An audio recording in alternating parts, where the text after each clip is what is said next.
My name is Gay Daly, and I'd like to read you the opening scene from a novel I wrote called Miss Havilland. When Evelyn, the protagonist of my novel Miss Havilland, is working in Washington as a cryptographer at the State Department, she falls in love with Arthur Bayard, one of the other cryptographers on the team. One Sunday afternoon, Arthur unburdens himself with a secret that shocks and hurts her. For some reason, I said the word marriage. I don't remember what prompted me to say it, but I do remember seeing Arthur's jaw clench. He turned away from me ever so slightly. Had I unwittingly crossed a boundary? Before I could apologize, he stopped me by putting up his hand and then said, "I've been lying to you." I could no more imagine Arthur lying than I could imagine my father being dishonest, but it was plain he was serious. I crossed my arms over my chest to protect myself. I sensed that what I was about to hear was going to cause me pain. I wanted him to touch me, to reassure me we would get through this, but he didn't. When he said, "I should have told you I was married," it felt like a knife slicing my chest. "How could you lie to me? Or to her?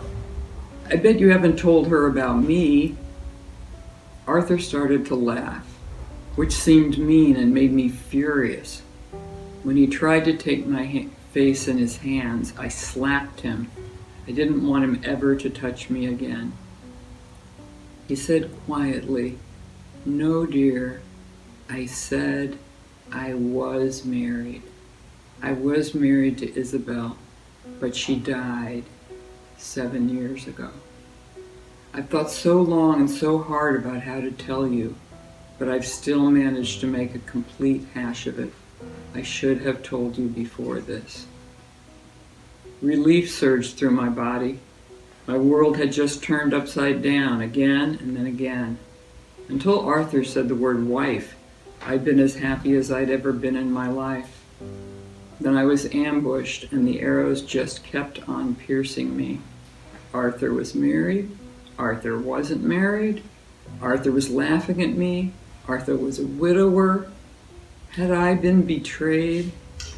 I'd always trusted Arthur and needed to believe I still could. Taking me in his arms, he stroked my hair and comforted me as if I were an injured child, murmuring endearments. "My darling, my sweet girl, my little bunny." Once I calmed down, I realized I needed to hear more about Isabel. He said he was ready to tell me the whole story if I thought I could bear it. In fact, it would be a relief to him. More silence on his part would only compound the lie. "What lie are we talking about now?" I asked. He was right to wonder whether I would be able to bear it. It was physically painful for me to watch him disappear into himself and return to his beloved past, a past that didn't include me.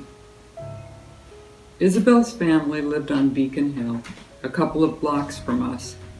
The Bayards and the Paynes had known each other for generations. I can't remember a time I didn't know Isabel. When we were children, we spent our afternoons playing in the square while our nursemaids gossiped on the bench and kept an eye on us. Are you sure you want to hear all this? You know you don't have to." I nodded for him to go on. Everyone loved Isabel. It was impossible not to. Everyone did not love me. Could Arthur ever love someone as difficult as I was in the way he had loved her? It was hard to hear about his first love. Until then, I had naively assumed I was his only romance. Isabel seemed to have no flaws. Gentle and thoughtful, but always ready for fun, always the first to notice if someone felt left out. In my mind, I heard my mother pointing out how selfishness blinded me to everyone else's needs. Arthur went on. As we got older, everyone took it for granted we would marry, as if it were part of the natural order of things. I never questioned it. I'd always loved her, and I knew I always would. After he finished his bachelor's degree, they did marry and spent a year traveling in Europe before he started graduate school. They bought a house in Cambridge, an old three-decker that became a gathering place for their friends. When Isabel shyly told me she was pregnant, I was thrilled. We wanted a house full of children. The pregnancy was easy right up to the end, but then Isabel sensed that the baby had stopped moving. I phoned the doctor, who came and assured her everything was fine. Babies often slept a lot in the last month, he said, because they're too big to move around very much. A couple of days later, the doctor stopped by to check on Isabel. When he came downstairs, he asked to speak to me alone in my study. Isabel's instinct had been right, he confessed. The baby was dead. I was horrified, and he read it on my face. No one did anything wrong, he said. Sometimes these things just happen. Most likely, she'll have another healthy baby one day. He warned me that getting this baby out would be difficult. Isabel would have to wait until her body was ready to give it up. The days we spent waiting will haunt me the rest of my life. When the contractions began, I phoned the doctor, but he was out on an emergency. I sat with her, dreading each pain, even while I prayed they would come closer together to shorten her suffering. When the doctor arrived, he tried to send me out of the room, but I stayed. After a long night, the baby emerged, and Isabel began to bleed heavily. I watched the life drain out of her.